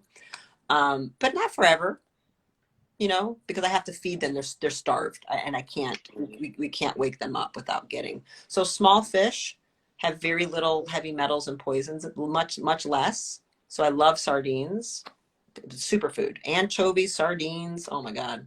Superfood. speaking from affordability point of view, I think chicken would be a good option to start because Yeah. it's in India, chicken is very cheap. It's around $2 to $3 here. Okay. Yeah, Yeah, you just got to red be meat. careful with the omega-6 profile. I mean, it can be a little Yeah, inflammatory for some people. With yeah, with really sick people, most people are fine. If you have it, like if somebody has like Lyme disease or chronic, if they're really inflamed, sometimes it's a problem. But in the Yeah. beginning, But I'm happy just to get them protein. I'm happy just to get yeah, them eating yeah. again. Yeah, But at least so much better than they're eating. At least correct. so much better than what made them sick. Absolutely. Yeah. Trust me, Yeah, I have and so many Indians. You know how hard it is for me? I'm like, I'm sorry. I'm going to take your naan. I'm sorry. I'm going to, like, I slowly do it. I'm like, I know it's delicious. And trust me, when I go home and my mom makes chicken and egg curry, I'm like, I eat rice with it. I mean, I do. I'll do it sometimes without it, but I only get my mom's food so much, right? At this age, I'm like, oh no, at Christmas, I'm like, I eat rice. I'll eat it with the whole meal because I want the whole, but I won't eat any bread. I won't eat dal or naan. And I eat no dal. I will never eat that stuff. So, I give them like a leeway of like taking it away. But then if I do their hemoglobin A1C, and it's 8.3, I go, oh God, we can't even have rice, y'all. Like then I pull back, somebody says, do I recommend fruit? Very rarely. yeah, rice Not is really. one of the. I come from Kashmir, India, and rice is one of the major factors for diabetes. Yeah. More than 60% population in Yeah. Kashmir are diabetic, Yeah. and they eat a lot of meat, but they actually eat a lot of rice with meat. Yeah. Right. Uh, Rice and bakery is very common in Yeah. Kashmir. I don't know if you can see my shirt. You won't be able to have me read it, but it says carbs are for peasants. That's a good shirt. Yeah. I That's need what I they're need to. doing. That's why they do that. It's filler. And so you keep the peasants full of that. You save the good meat for yourself. It makes them fat, slow, dumb, and weak, easy to control. They can't resist. Period. You can't pull together an army of warrior men that are all fat and diabetic. Who are they going to fight? What are they going to do? They're Yeah. primarily useless at that point. They can't problem Metformin, solve. They can't fight. What can they do? yeah, Not a lot. metformin is one of the most selling drugs in India, and as well as blood pressure medications. Yeah. And guess what drives them up? Yeah. Well, and plus they work you guys to the bone with like you're all in IT, you're all sitting at computers, they're sitting blue light toxic, and all many times working night shifts, right? So the call centers. So you have a whole part of your culture that's never sleeps at night. I mean, they're working blue lit all night. So that automatically sets you up. That causes diabetes. Even if they eat a perfect diet, their chance of diabetes is very high from not following the circadian biology. So there's a lot more at play. Yes, India, the stress, the environmental stress, the people stacked on top of each other. It's a lot that goes on there. Yeah. And then the vaccine program has really devastated a lot of the villages as well. That's a whole yes, other exactly. topic. Yes, exactly. And it's high blood pressure is actually very common in bodybuilding because first you are taking exogenous testosterone, which converts to estrogen. And when there's high estrogen in the body, there's more water retention. And on top of that, bodybuilders are taking a lot of carbs, so they always get blood pressure issues. Yeah. And guess what they do to resolve it? They just lower the carbs, and automatically their blood pressure is resolved. It's back to normal Yeah. just by cutting the carbs. Yeah. Yeah. It's pretty easy actually. Yeah. You know. And it's one way of your body telling you that this is not good for me. Still you don't listen to it. Still they say, yeah, yeah, you cannot build muscles without carbs. I don't know where that came from, but it's very common in bodybuilding. Yeah. Well, it comes from like you get a nice quick energy and you can get some really intense Yeah, workouts. but People who aren't but adapted, they don't feel as good at first. And so they think, oh, I have a better workout when I have carbs. So that's what you know what I mean? I get where it comes from.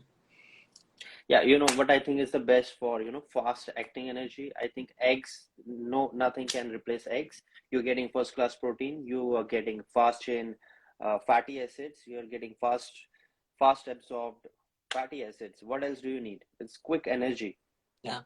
with first class protein. I agree. A I lot of agree. vitamin and I minerals. work out.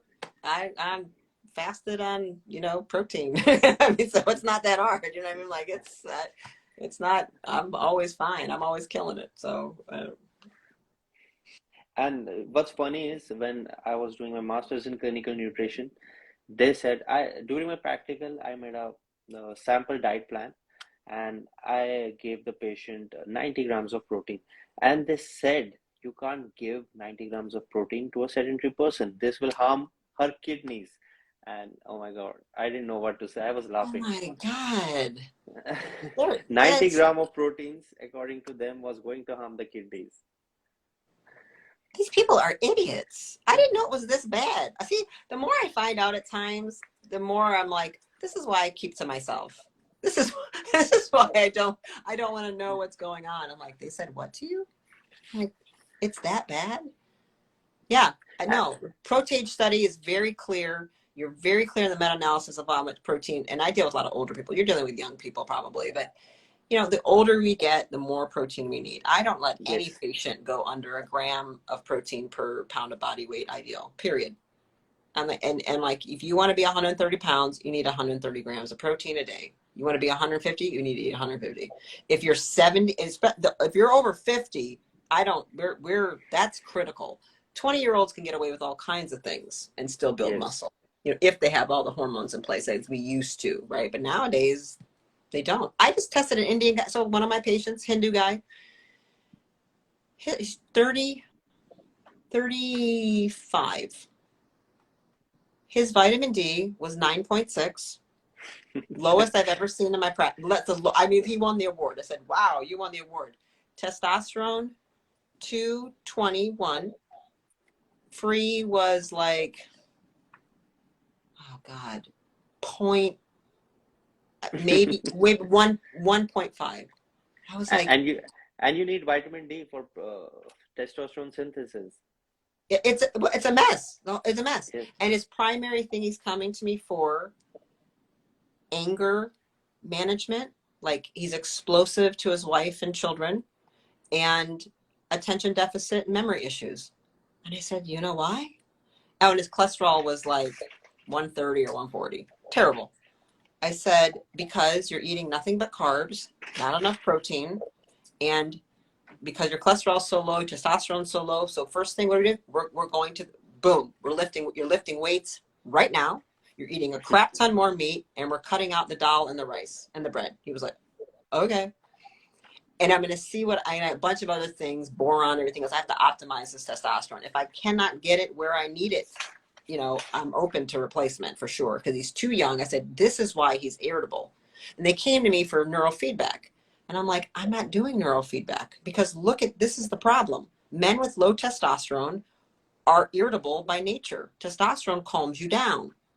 It's the testosterone it's high estrogen that actually makes you explosive.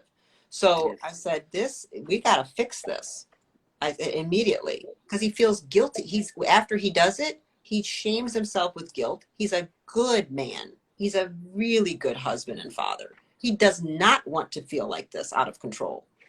And it's being driven by the fact that he's depleted and he can't keep it under control. So, it's a thing. That's what I have to look at. People think they might want one thing. I'm like, that's not your problem. Your problem is this. So yeah, for people like them, for people like him, it makes more sense to give them supplement because it's difficult to, get vitamin D so quickly from the sun. Oh yeah, no, I have to supplement him, right? I mean, yeah, Yeah. and Indians don't want to go in the sun here anyway. They don't want to get darker and stuff. So they work. They're all in IT. They're all working. I said, I'm gonna need you to go outside and walk. It's hard for them. I'm like, they don't go outside. My mom Even never if would go out in the sun because she doesn't want to get darker. I don't want to get any darker. even if So they're going even if they're going out in the sun, they're going out in full clothes. They're not yeah, yeah, exposing any yeah, part of the body. yeah, They're yeah, just exposing the yeah, face, yeah, and then they expect, oh my God, this is yeah, we got a lot of vitamin D today. yeah, yeah. I teach them though. I teach them how to do it, and they'll buy the Spurdy lamp from me and stuff, and they'll do it. I teach them, and so I'm really happy. I'm getting some of these younger families and their young kids, and teaching them how to do this the right way, so they're set up for life, and they won't let their stupid physicians con them into the lie anymore. And we won't let this happen. I said, let me teach you how your body works. Let me teach you how to read these labs. Let me teach you to never let them gaslight you into disease and illness again, because they will. So we're going to fire your doctors. We're going to find you better ones. Because I have to work with physicians. I mean, some people need certain scripts. We need certain stuff. I mean, you know, we find tumors and cysts on them. I'm like, oh, that's a lipoma. You might want to get that. You want to have a surgery or not? Like, I have to deal with things. I have to work with these people, right? So I have relationships with the ones that are good and don't follow the guidelines, because you can find physicians that know the guidelines are nonsense. But when we break from guidelines, we are running the risk of lawsuits and not being defended by our insurance companies. That people say they wonder why. That's why, because you guys sue us too much. Everybody thinks they can just take a doctor to court all the time and make millions off of us. It's constant. It's a litigious, ridiculous society. And then the insurance, your malpractice carrier won't defend you if you didn't give the statin. Yes. Because that's the guideline. That's what's happening. Yeah. Yeah. If they suggested a ketogenic diet, well, that's not the guideline. So they don't have to defend you in court. That's what this comes down to. It's a money game. Yeah. So a lot of doctors are actually doing this, and they can't do anything about it. Right. Because you know how much it costs to go to medical school? You know, we have to borrow $300,000-$400,000 just to go to school. Then we got those loans sitting there, and then we got to work like a dog. Yeah. And you want us to read literature on the weekends when, you know, we're slaves to our debt and our practices or the hospital. Next thing you know, it's like, oh God, I can barely keep up with anything. And now you want me to read all the real research and the real literature when I'm exhausted? That's what they do. They create medical school as a traumatic experience to break you down, put you in this massive debt, and now you're locked in. And you think, well, I got to get out of this debt. I got to make these payments. My payment is $3,000 a month, $4,000 a month, just in my loans. Plus, you're expected to marry and have kids and buy a house and get a car and blah, blah, blah. You didn't go to school for 8 to 12 years to live like a pauper. Yeah. Right? You want nice things, right? Yes. It's not what people, we need to tell the truth of what's going on and how doctors are even trapped. They're trapped. Yeah, it's a system. Yeah. It's the whole system. Yeah. Yeah. But many doctors have come out of this. Many doctors have stopped their, you know, the normal, many doctors got their license cancelled. I know. It's terrible. Yeah. One of my good doctors, an Indian guy, oh no, was he Arabic? I worked with him in Toronto. He just got his license taken. I was like, I couldn't believe it. I refer patients. I'm like, what? It's happening. And so most of us, is quinoa okay? No, it's not okay. No grains are okay. Rice, quinoa, none of them are good. People are so into cowabunga. I'm just answering questions as I see them. Oh, well, you got any last questions? I know I need to probably get on with my day here. It's late for you. People say, what do I eat? I eat steak. Burgers. Someone asked me just what's the best whey protein out there? I said, just eat the steak. That's the best protein out there. Yeah, I mean, if I have to say, I would go with Marigold. I do use a little bit of whey for certain people. It helps them. I'll use it as needed, but you produce a lot of insulin with whey. It's a very high insulin. Yeah, if you take just whey, that's why I usually combine whey with fatty acids, either from ghee or coconut oil. Yeah.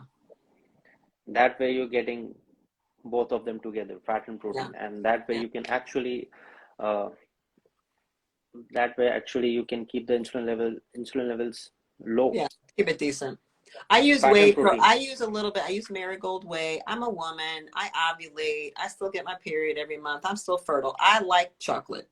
So right before my period, we want a little bit of carbs.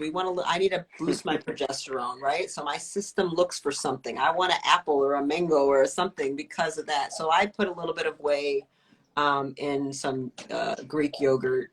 And it's like chocolate pudding, you know, but it's like 50 grams of protein, and I'm super satisfied. That's like a dessert, you know what I mean?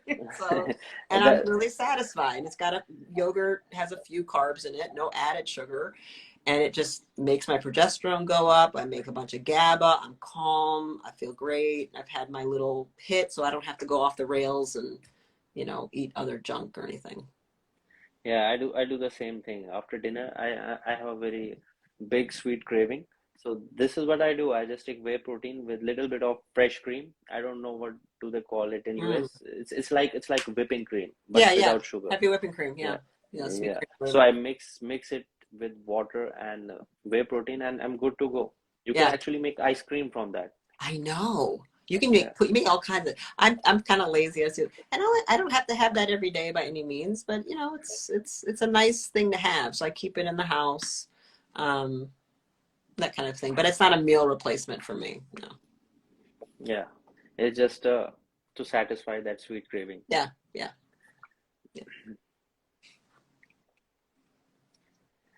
So let's take few more questions, and then I think we'll call it a day. Okay. You rattle off anything. What do you want? You pick. So let's just see the what do you think about raw milk? So many people have been asking about milk. What do you think about raw milk? Do you want to answer that? If you're gonna drink milk, it should be raw. So if you're gonna And drink it, it should be raw, and it should be A2 casein. So was a hybridization of the proteins, A1, A2, the protein. It should be A2. So that would be sheep, goat, camel, certain cows. Um, so yeah, I'm it's I'm it's I'm difficult. pro and It's con on that one. Some people do really well with it. Some people don't. There was a mutation about 100,000 or 150,000 years ago. So Hindus gravitated towards not having it, but white people like the Norwegian, Swedish people do really, really well with it. So you have to see there's a little bit of a variation on who does well with it or not. But there's a lot to be said for A2 casein, like camel milk and sheep milk, and actually has some potential like curative effects in brain disorders such as autism. So there's some, I'm not, there's, it's, I roll with that with each clinical case as needed. yeah, but it's very difficult to get A2 milk in India, Mm, and if even if you get it, it's very very expensive mm. because it's usually imported. Yeah. I prefer you have a local farmer. I have a local farmer. I get it from here. It's raw and I pick it up from the farm. It's really easy. So if you go to, at least I know here, eatwild.com will hook you up to farmers and finding raw milk and raw cheeses. And typically, state to state, it's different. Like it's illegal in Georgia, technically, to sell it to humans. So we just say it's for pet consumption. That's how you buy it. Yeah, it's for my dog. You have a dog? I do have a dog. Yeah. I have a cat, and she only eats liver. She eats nothing else. They are nuts about liver. My dog goes insane when I pull liver. And especially if it has blood on it, they really go Yeah. nuts. Yeah. I even posted the video on YouTube. I had both the foods. I had cat food, then I had some carbs, and I put raw Mm, liver on the plate. She obviously went for the liver yeah. because Yeah. many people was telling me like, cat food is healthy. You should be giving him cat food. No, So I supposed to be actually eating made a meat. video. Period. Yeah. Good. You made a video about it? What? She said you made a video about the cat and what, yeah. Yeah. I actually put all the three foods right in front Yeah. of her, Yeah. and she went straight to the liver. Yeah. She just went to the carbs and did like, and Yeah. then ignored it. Then she went to the cat food, then she smelled it, and Yeah. then she went straight to the liver. Cats are obligate carnivores. I mean, Yeah. most plants will kill them. And so giving them dry kibble is a death sentence. What about dogs? They aren't as obligate as a cat, but they are carnivores, but they can get away with some carbs and stuff, a little bit more of a scavenger.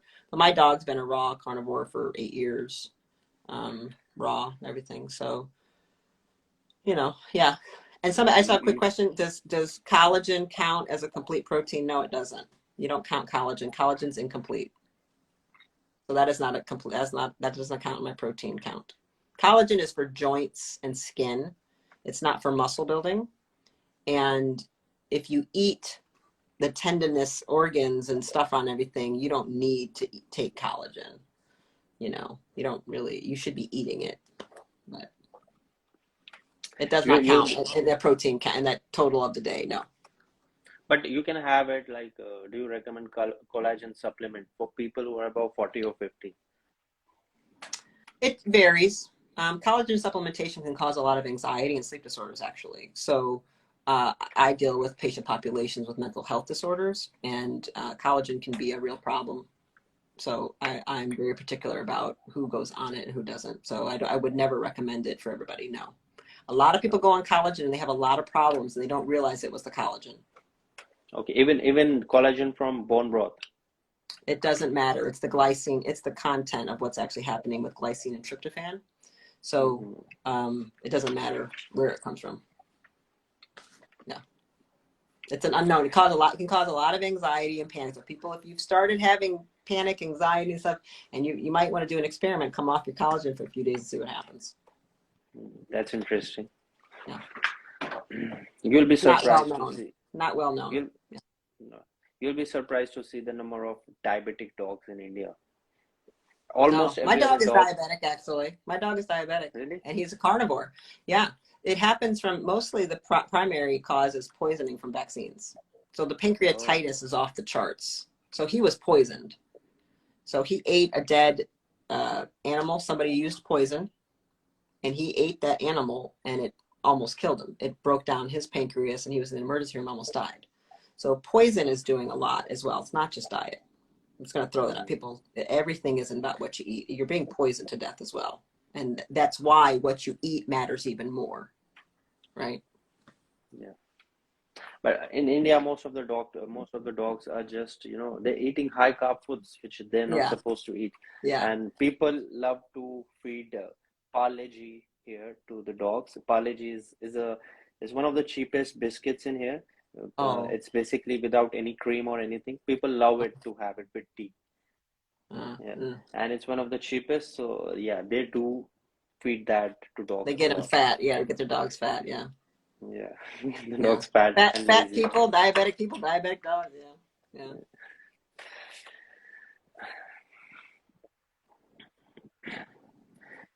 So what are your views on vegetarian? Since we know that vegan is definitely a big no, what do you think about vegetarian diet? Because many people are, I see a lot of people who are just scared to eat meat. It's not the religion which is holding them back, but it's that they've never eaten meat in their life and they're scared to, eat the meat for the first time. So they remain vegetarian. They're scared to eat. Well, that's an eating disorder.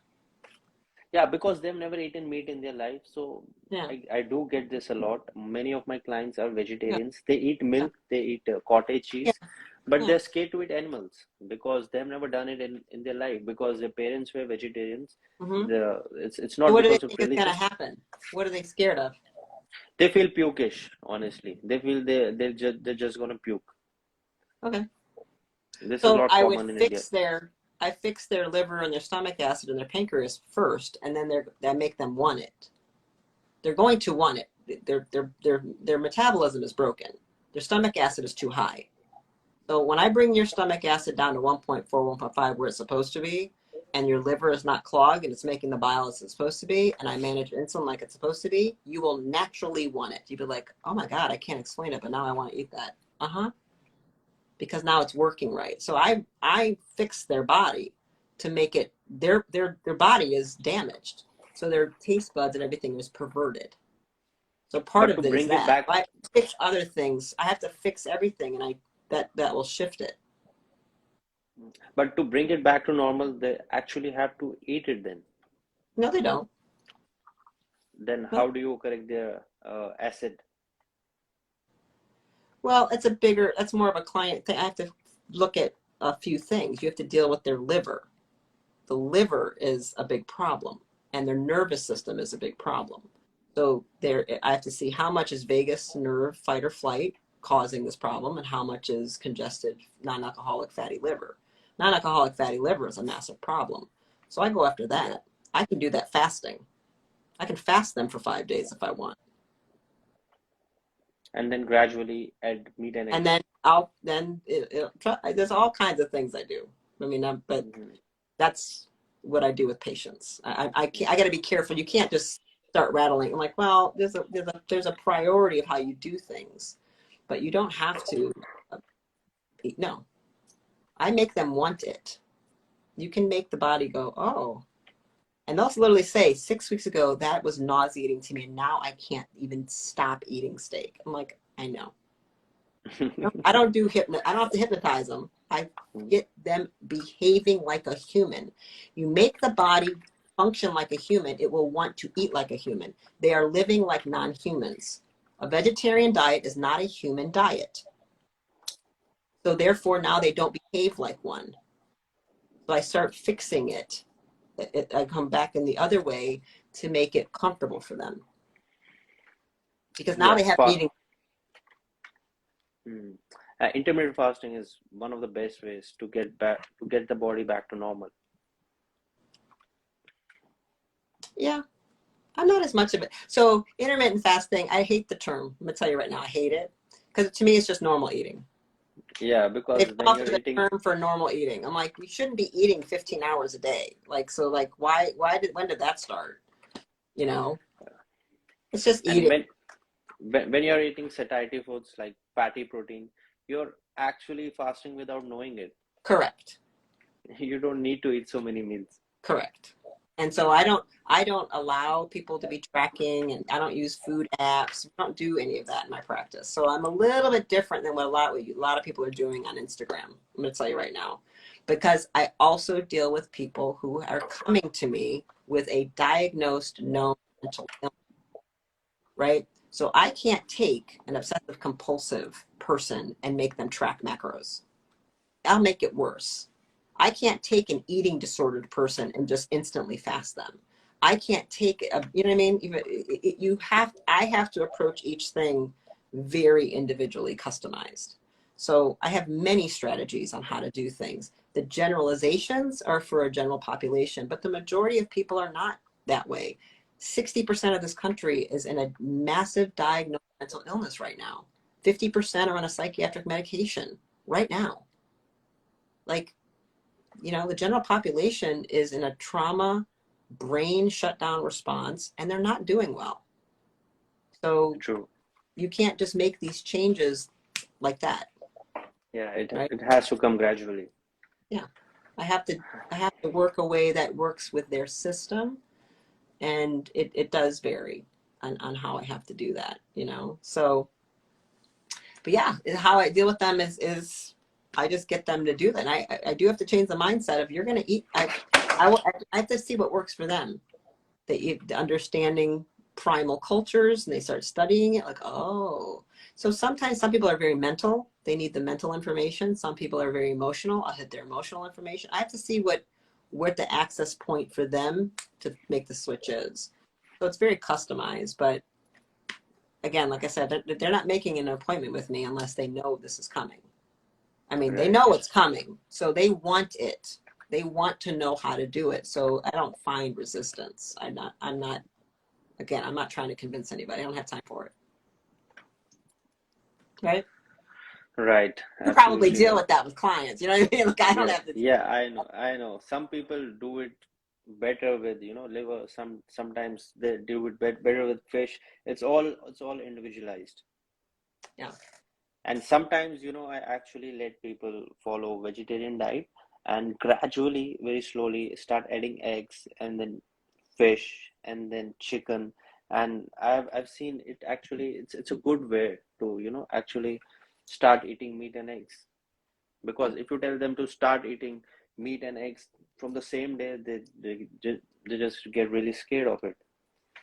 One of my clients, she had PCOD and she started this ketogenic diet. She was a vegetarian and gradually she started eating eggs. Then she started chicken.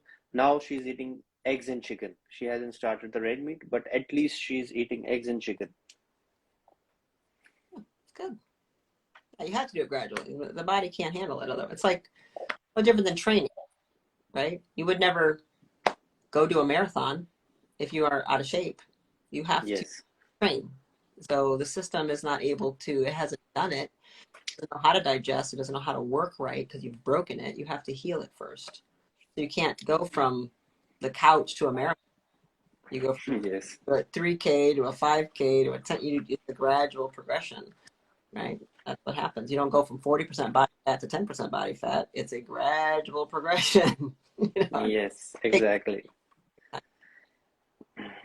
But the best part about this diet is it takes less time compared to other diets. It takes time, but comparatively, it's so much lesser than other diets.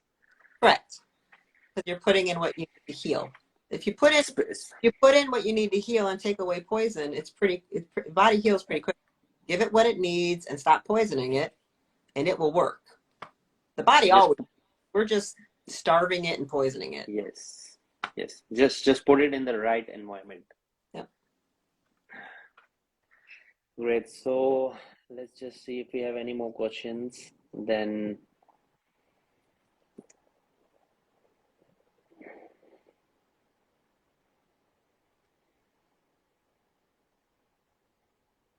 Speaking of which, I'm starving. I'm gonna go make some. someone is asking where should I order steaks from? I think this guy is from US. So You can go to my website, brainandbodysolutions.com, and hit the shop button. I have a whole host of ranchers that I work with that are ethical, amazing, incredible, offer some very special. I have on the West Coast, I have a couple that I work with, and on the East, a couple that I work with where I get my meat source. So brainandbodysolutions.com. There's some really good resources for all kinds of food, biohacking devices, supplements, things that I use, like the clean, healthy makeup so women can stop poisoning themselves and stuff. So my website has tons of resources. so earlier in the session you mentioned that you had hypothyroidism, I think. So someone is asking how did you heal from thyroid? Again, you give the body what it needs and you stop poisoning it. So I was eating soy and gluten. Those are the strongest killers of your thyroid out there. You eliminate. So if I have somebody with a thyroid, there's never any soy allowed ever again. You can't have it. And typically I'm going to take gluten and corn away. And you need to deal with light therapy. You need to get a lot of red light on it. Eliminate blue light. There's several things. Taking thyroid gland, eating glandulars that have T4, T1, T2 in it. So eat thyroids or take supplements that are thyroid gland, that kind of thing. I use some homeopathic remedies, some other things that I actually do sell on my website that were extraordinary and activated my thyroid again, and it works. But one, I had to stop poisoning. Yeah, gluten is a big issue in India. Many people have acid reflux and lot of gut issues in India because of gluten. Yeah.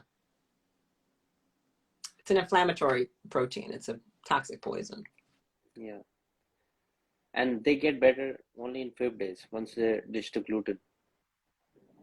Yeah. You can see miracles taken away, but you typically have to take away. So if you have a real sensitive gluten person, you have to take away soy and dairy as well. So people don't like to, and corn. It all hits the gene code the same. So I take it all away. One person is asking, what do you recommend for magnesium? On my website, I use 2 in particular. So there's 7 or 8 forms. There's 7 natural forms and an 8th form that's really good. So I use biooptimizers that has 7 forms that with patients at night. And then MagMind is the brand I like during the day, and that's a magnesium 3 and 8. So magnesium has different functions, has many different salts. You should not be taking just one. People say, "Oh, glycinate," and Epsom salt. So magnesium sulfate, taking baths. You absorb more through your skin, but True. yeah, you need a lot of magnesium depending on what you're doing. So if you're eating carbs and sugar, you need a lot more magnesium than a carnivore, first of all. So many carnivores do not need a supplement because they don't do things to drain themselves. You need magnesium to process things. So you need about 4 milligrams to process beef. You need about 400 to process sugar. So it's very, very different what your body needs are based upon what you're eating. But exercise, lack of sleep, stress, you'll start burning through magnesium. So it depends on what you go through, how much. Yes. But those are the brands. They're on my website, in my store. You can see exactly what I like. Yeah, it's much more individualized. I've seen a lot of people, when they get constipated, magnesium really helps them. Like initially when they start the carnivore or ketogenic diet, they start getting constipated, and the moment they take magnesium, they're back to normal in a day or two. Yeah. So I don't love magnesium, to use it that way though. I like to go a little bit more root cause. I mean, magnesium citrate is a nice laxative, but yes, well, I don't want them using it as a laxative. I want to get to what's going on. yeah. So So, magnesium should uh, be calming the nervous system. Magnesium is designed to keep the nervous system and muscles in check. It shouldn't be a laxative. That's the cheap yes, way to use it. And that's magnesium yeah. citrate. It's It's just a, a it's a, laxative. it's a short-term temporary Yeah. solution. Yeah. That I like MCT oil better for that, to be honest. So I'd rather Yeah. use MCT oil to move somebody through because I can make ketones in the liver, I can help the brain, and I can kill some candida in the gut. And MCT oil will make you go. But it's Yeah. not, I don't really, I've never had, I think I've had maybe one or two patients out of 1,000 when they went carnivore had a constipation problem. I don't have that problem. My patients don't do that. But Mm, again, it could be the way I transition and the way I do things. yeah. So I don't It's it's have it's to relax. mostly yeah, it's mostly on ketogenic diet, because they're also eating a lot of fiber and vegetables. It might be because of that. Yeah. Yeah. They're But probably if you adding are too, yeah. They're probably, yeah. Their livers are yeah, probably too congested to handle it. yeah.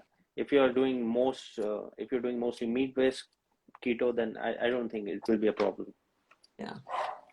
Yeah.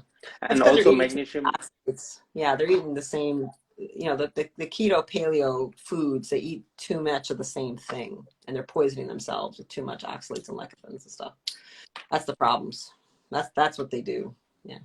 So I know what you mean. Yeah. yeah. It actually plays a big role in sports, since I've been always been into sports, and magnesium has really helped me in increasing my performance at the gym, in endurance sports, in strength sports, in everything. Yeah. Just a Yeah. little You bit of burn through a lot magnesium. of it, exercise. Yeah. You burn through it. Yeah, yeah. So I really think, if you are a competitive athlete, you have to supplement magnesium. No matter what diet you are on, it's very difficult to get enough of it from the diet, because your demands are higher, so you have to supply the body. Yeah. Maybe. Maybe. I don't know. I think at this point, because of the blue light and the EMF, stuff like that, maybe. I don't necessarily see, I mean, I guarantee you the Maasai warrior tribes and other tribes, they're more physical than you, right? And they don't Yes, supplement with magnesium. Right. but Hunter gatherers, you know what I mean? They were working hard. They weren't taking magnesium supplements. So but they I'm didn't not have the sure you need option of it. supplements. They never had the supplements option. They didn't never had the option. And But like, why would you need it? They lived to be 120 years old. I think they were probably doing okay, right? but they were not living in a world we are living in. Like, we are Exactly. That's what I'm living. saying. I think it's Yeah, another issue. I don't think it's yeah, exercise. I think it's more non-native EMF and lighting and stuff like that. I don't think it's physical activity though. If you're really, I mean, there are Siberians, the Akutans and the Atuans, they're living to 140 right now. Nobody talks about them because nobody knows about the Russians and the reality of what they're doing. They're not taking magnesium supplements, and they're carnivore. They're the carnivore. carnivores, and they're in Siberia in harsh conditions. They don't take any supplements, and they're getting pregnant at 60 years old. Oh my God. And no one talks about them. Russia has a lot of secrets. Lots of secrets in Russia. They don't want. They keep their longevity to themselves. They don't Yes, share. they're Yeah, very secretive. yeah. But I do like magnesium. I think most people do better to take it. Awesome to talk to you. Same here. I This was love so much your. of. Yeah, I'm glad you reached out 'cause I love your feed. I sent you to several of my friends. I'm like, look at him. So, old ladies like me, we're old. And so they're like, where do these guys come from? I'm like, I don't know, but he's Indian too. I like seeing ripped Indians, because you don't see a Yeah, lot of ripped Indian guys. yeah. At least I don't. So I It's like it. also the genetics. We are not very much favored. when it comes to genetics. I know. That's what my son says. He's like, Mom, because we go to the gym all the time. My son lifts and stuff, and he'll say that, well, you know, I just had like horrible genetics for lifting. I'm like, no, you don't. He's like, yeah, I do. I'm like, stop saying that. You know, I'm like, they're my genetics. But I'm going to show him you. I'm going to say, look, see, he's jacked. So you can do it. And he knows. He's like, no, Mom, I know. I'm just saying it's harder for me. And I'm like, it's fine. He's like, I'm still working out. But I'm just, some people have it easier. I'm like, that's true. That's true. Right. Yeah. Yes. So you're doing a good job. You're doing a good job. Thank you. Thank you. Awesome. Thank Have you a good so much. one. Bye, guys. You too. Have a good day.